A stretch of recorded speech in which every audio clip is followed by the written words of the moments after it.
روح پر لرزہ طاری کر دینے والا منظر، قیامت ٹوٹنا شاید اسی کو کہتے ہیں۔ درج ذیل تصویر انڈونیشیا کے جکارتا شہر کی ہے۔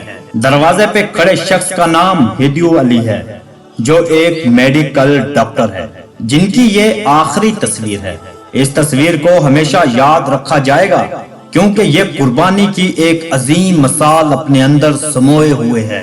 ڈاکٹر ہیدیو علی کرونا متاثر مریضوں کا علاج کرتے ہوئے کرونا کی گرفت میں آ گئے۔ جب ان کو یہ احساس ہوا کہ اب وہ زندہ نہیں رہ سکتے تو گھر گئے اور گھر کے دروازے پر کھڑے ہو کر اپنے بچوں اور اپنی حاملہ بیوی کو حسرت بھری نگاہوں سے دیکھا اور وہاں سے رخصت ہو گئے۔ یہ تصویر ان کی بیوی نے لی تھی۔ وہ اپنی بیوی اور اپنے بچوں کی بقا کے لیے دروازے کے اندر نہیں آئے اور تمام تر جذباتوں کو قربان کر گئے۔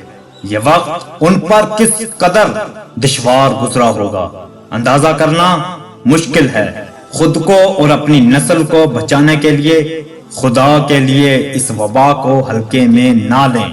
اللہ مرحوم کی مغفرت فرمائے اور لواحقین کو صبر جمیل عطا فرمائے، آمین ثم آمین یا رب العالمین۔ چین کے بعد پاکستان دنیا کا واحد ملک ہوگا جو کورونا کو سب سے پہلے شکست دے گا انشاءاللہ۔